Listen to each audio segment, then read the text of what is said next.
croyais perdu. Un homme à genoux est là, pleure à côté de moi et lève les yeux en remerciant le ciel. Noël à la Martinique. Je passe la parole au représentant du Conseil régional de la Martinique.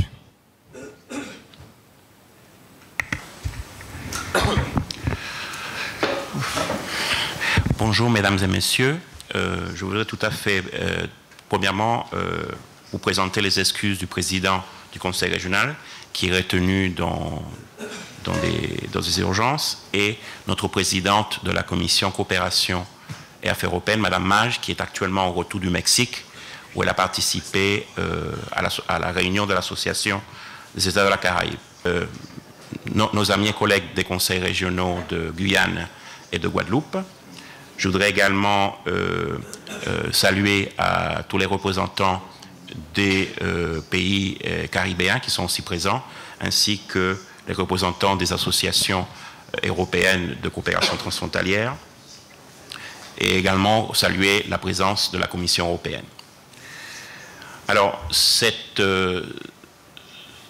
conférence arrive à un moment très important, comme le disait le représentant de la Commission et Monsieur le représentant de l'ambassadeur, parce que la notion de coopération transfrontalière entre une région européenne dite ultra-périphérique et les pays tiers voisins est vraiment un concept qui s'inscrit parfaitement dans le cadre de la politique de l'Union européenne à l'égard des régions ultra-périphériques. Alors, qu'est-ce que ça comporte? Ça veut dire à la fois une meilleure application des politiques communautaires en respectant les spécificités du territoire qui sont notamment reflétées par la possibilité d'adapter les politiques communautaires pour tenir compte de la réalité économique et sociale de ces territoires, via l'article 349 du traité de l'Union européenne, et deuxièmement par le fait que la Commission européenne reconnaît la nécessité d'un renforcement de l'insertion régionale de ces dites régions ultrapériphériques dans l'environnement géographique immédiat. Donc ça veut dire, dans le contexte de la zone anti-Guyane, ça veut dire donc qu'une région européenne doit renforcer ses liens de coopération avec les pays voisins, dans ce cas-ci des pays en dehors de l'Union européenne. Et on est vraiment ici dans un laboratoire qui permet donc d'étudier comment ce concept de coopération transfrontalière s'applique dans le contexte caribéen et comment cette pratique de la politique de cohésion européenne peut être transférée à la fois à des pays tiers qui sont bénéficiaires de la politique européenne d'aide au développement et à la fois bénéficier de l'expérience de la coopération transfrontalière au niveau continental européen. Donc ce concept-là est extrêmement important et très enrichissant. Alors, je voudrais aussi saluer donc l'initiative du professeur Célimène, parce que ce projet qui s'inscrit entre autres dans le cadre des diverses initiatives que le programme européen de coopération territoriale européen, le programme Interreg Espace Caraïbes, et à la fois ça permet, si vous voulez, de faciliter des échanges de bonnes pratiques de ce concept de coopération transfrontalière, qui s'applique déjà dans la zone Caraïbe, par exemple, pour la coopération entre Haïti et la République dominicaine, qui s'applique en Amérique du Sud, que ce soit entre la Guyane et un pays tiers comme le Suriname ou un pays comme le Brésil, qui s'applique également plus dans le sud de l'Amérique latine, par exemple entre l'Argentine et le Chili. Donc ce concept de coopération transfrontalière s'applique à diverses échelles. Alors il faut aussi savoir que dans le cadre de la Caraïbe, notamment dans la zone des îles, même si ce n'est pas une coopération transfrontalière dite, parce que les territoires sont contigus d'un point de vue continental, nous appliquons le concept de coopération transfrontalière à la coopération, par exemple, entre la Martinique et Sainte-Lucie, ou entre la Martinique et la Dominique. Hein? Donc le concept de coopération transfrontalière, il faut surtout le voir, comme disait l'ambassadeur, par rapport à la coopération entre deux territoires ou deux pays qui sont voisins, mais qui ne sont pas nécessairement séparés par une frontière physique. Dans le cadre donc de l'exécution de cette coopération transfrontalière dans le cadre d'une région comme la Martinique, ceci demande une sorte de coordination entre ce qu'on peut appeler la politique de cohésion ou la politique d'aménagement du territoire de la région elle-même, avec nos possibilités de coopération avec les pays tiers dans le cadre de la politique extérieure française et à la fois européenne. À ce titre-là, il faut savoir que nous sommes dans une véritable révolution dans l'application de ce concept, parce qu'aujourd'hui, il y a une notion qui a été présentée par le ministre français des Affaires étrangères, qui s'appelle la notion de diplomatie territoriale.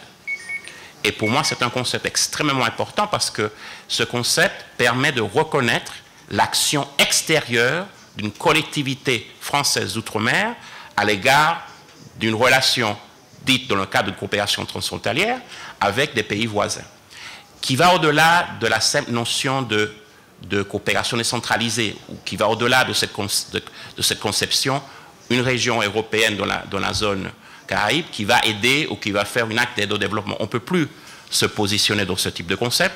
Il faut parler surtout des relations de voisinage, mais d'intérêt réciproque, avec un bénéfice pour les deux parties, qui va au-delà de la notion de sécurité, parce qu'effectivement, pour pouvoir faire une bonne coopération transfrontalière, il faut que les conditions sécuritaires, les conditions d'accès, d'interconnexion soient présentes. Mais je pense qu'aujourd'hui, il faut effectivement voir comment, sur l'expérience européenne et sur l'expérience d'autres pays en Amérique latine, comment se créent les relations de bon voisinage, les relations entre deux pays qui sont extrêmement liés. Alors, autre chose très importante, c'est que dans le cadre de cette diplomatie territoriale, les collectivités territoriales d'outre-mer peuvent maintenant adhérer à des organisations internationales régionales qui réunissent dans la plupart des cas les pays voisins d'une même zone géographique et qui est en quelque sorte un laboratoire de cette coopération transfrontalière. Et à ce titre-là, la région Martinique a réussi à mettre en place un processus de coopération avec l'aval des autorités nationales qui nous permettrait donc à terme d'être membre associé de l'Association des États de la Caraïbe orientale, en anglais Organization of Eastern Caribbean States, et qui, à mon avis, va permettre de vous donner un exemple extrêmement concret de comment cette coopération transfrontalière peut se mettre en place. Il faut également savoir que dans le cadre des prochains programmes de coopération territoriale européen pour la période 2014-2020, l'espace Caraïbe donc, sera encore une fois un espace qui pourra bénéficier des fonds européens au titre du FEDER. Et à ce titre-là, nous sommes en train de développer ce qu'on appelle en anglais Wider Caribbean Cooperation, qui permettrait aux acteurs des pays ACP voisins de faire l'utilisation des crédits du Fonds européen de développement avec les fonds de la coopération territoriale européenne pour développer des projets communs en matière de coopération transfrontalière.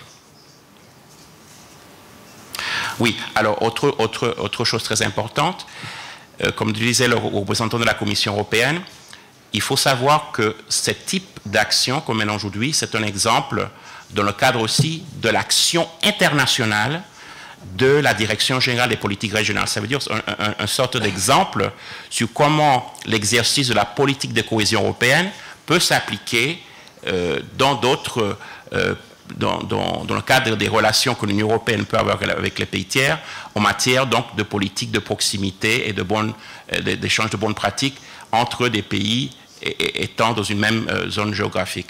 Donc à ce titre-ci, je voudrais donc féliciter l'initiative qui a été prise aujourd'hui, saluer la présence de nos amis de University of the West Indies ou d'Haïti ou de la République dominicaine, saluer également l'effort qui est mené dans le cadre des Euro-Instituts et de la politique de coopération transfrontalière. Et je pense qu'effectivement, ce colloque est un véritable laboratoire, parce qu'à la fois, nous sommes dans une région européenne qui est entourée des pays tiers, donc qui nécessite véritablement une connaissance et une meilleure pratique pour que les projets concrets se développent. À la fois, nous avons aussi la possibilité de s'intégrer dans le cadre d'une action de coopération internationale de l'Union européenne en matière de politique de coopération transfrontalière. Donc, encore une fois, merci. Et vous avez donc les salutations du Conseil régional de Martinique. Je vous remercie.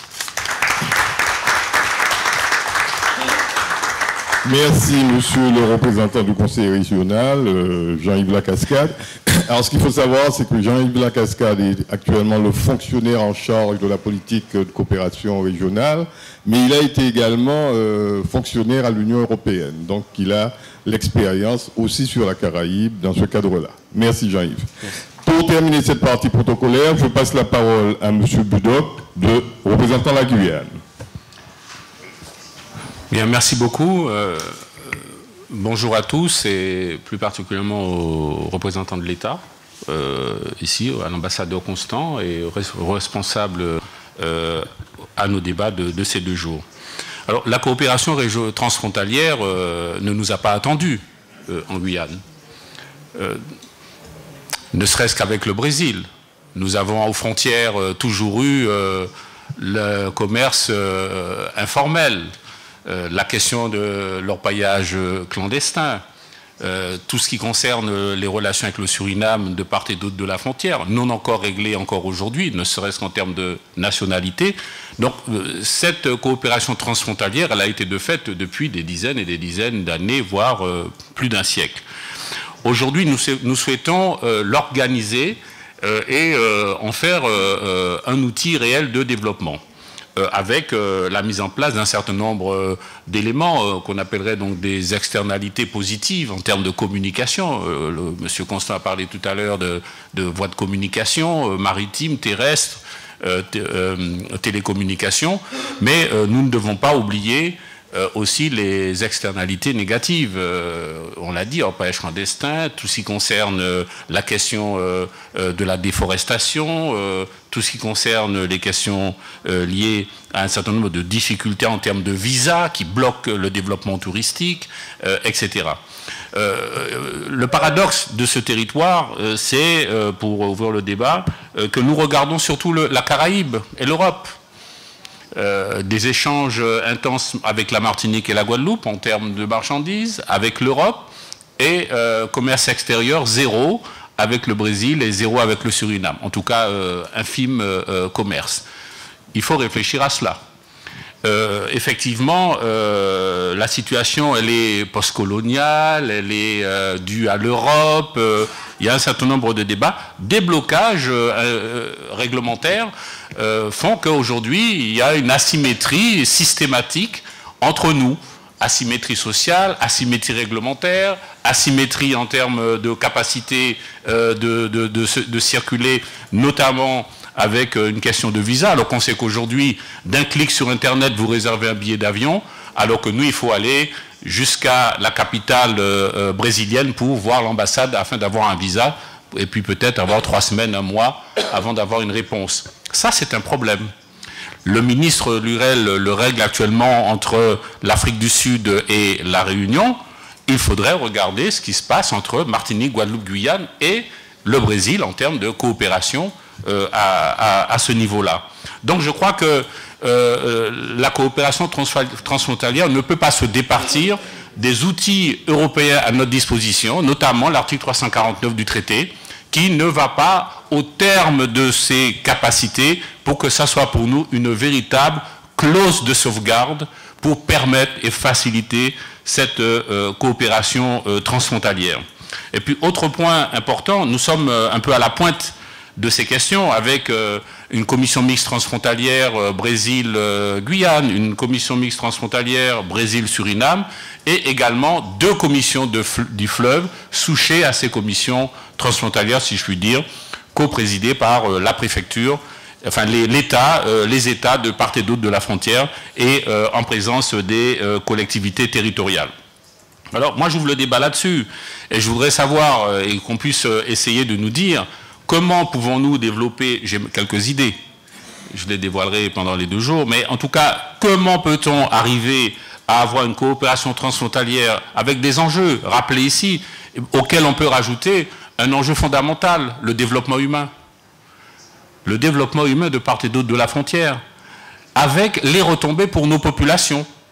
Quand on met le téléphone entre le Brésil et la Guyane, entre Camopi, isolé à l'est, et l'État d'Amapá, c'est pas simplement pour le plaisir de développer le commerce d'iPhone. C'est pour permettre d'avoir des communications, non seulement, mais beaucoup moins chères que ce qu'on a aujourd'hui. C'est ce que les populations attendent de nous, le gagnant-gagnant. Faites de la coopération, mais ramenez-nous sur nos territoires un retour qui nous assure. Le CARICOM, l'AEC, de manière plus vaste. Prenons le cas du CARICOM. Je vous disais que nous regardons aujourd'hui l'Europe et la Caraïbe du point de vue de nos chiffres du commerce extérieur.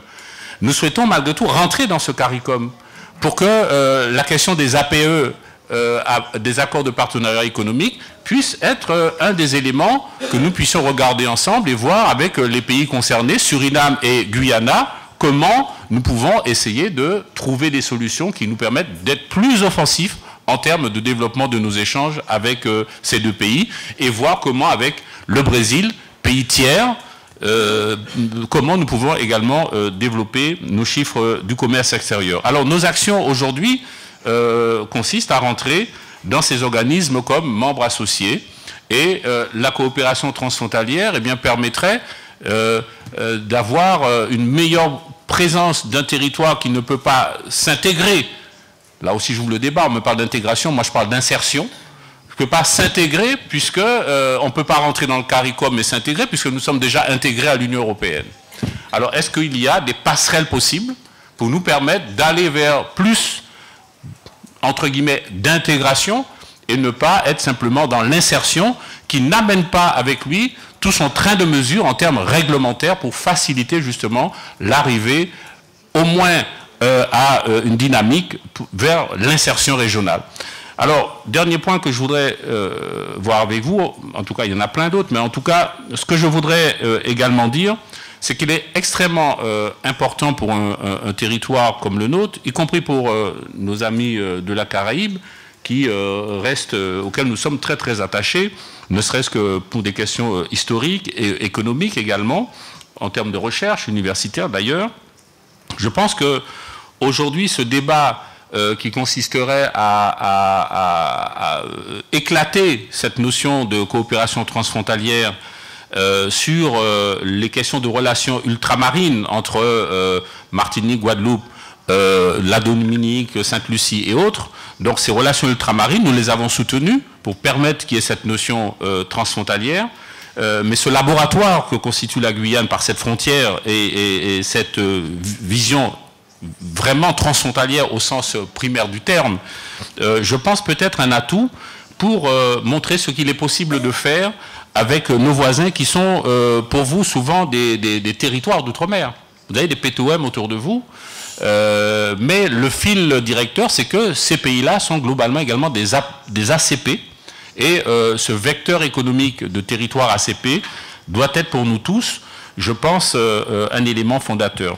Et puis pour rester un petit peu dans l'idée de ce que je disais tout à l'heure, coopération transfrontalière, retomber sur les populations, mais quid des notions d'avantages comparatifs que nous devons absolument revisiter. Alors quelqu'un me disait, Ricardo n'est toujours pas mort, il est toujours présent parmi nous. Est-ce que les avantages comparatifs tels qu'il l'avait développés, sachant que même si nous ne sommes pas les meilleurs, nous pouvons quand même commercer, est-ce que nous pouvons l'appliquer entre nous et les territoires voisins des Antilles, de la Guyane, et est-ce que nous ne sommes pas aujourd'hui plus dans une notion qui passerait donc des avantages comparatifs aux avantages compétitifs? Est-ce qu'aujourd'hui notre problème c'est pas plus la compétitivité plus que les avantages comparatifs, sachant, je vois les responsables de la MOT ici, que le transfrontalier pour nous, eh bien c'est une expérience, et Bruxelles, et je vais intervenir auprès de monsieur de Bruxelles, les avantages, la coopération transfrontalière pour nous, c'est également l'aboutissement de l'accord signé entre l'Europe, monsieur Palma Andrés, la région et l'État d'Amapá, concernant ce dispositif visionnaire de grand voisinage dans toute la région de l'Oyapock, entre l'Amapá et Saint-Georges de l'Oyapock, afin que nous puissions être le premier territoire d'Europe à mettre de manière concrète en exergue cette notion de grand voisinage avec un projet concret que la préfecture de la Guyane avait d'ailleurs travaillé avec nous pour que nous puissions donc aller au bout de cette notion avec de la micro-entreprise, avec du tourisme vert, avec du développement en termes d'eau potable, téléphonie, tout ce qui concerne le développement culturel, l'apport en termes de transport aérien, fluvial, la mise en place d'un barrage hydroélectrique, pourquoi pas demain sur l'Oyapock. Je crois qu'aujourd'hui, cette notion doit être mise en exergue. Et voilà les éléments, en tout cas, pour le moment, que je souhaite mettre en débat. Merci. Merci, M. Budoc.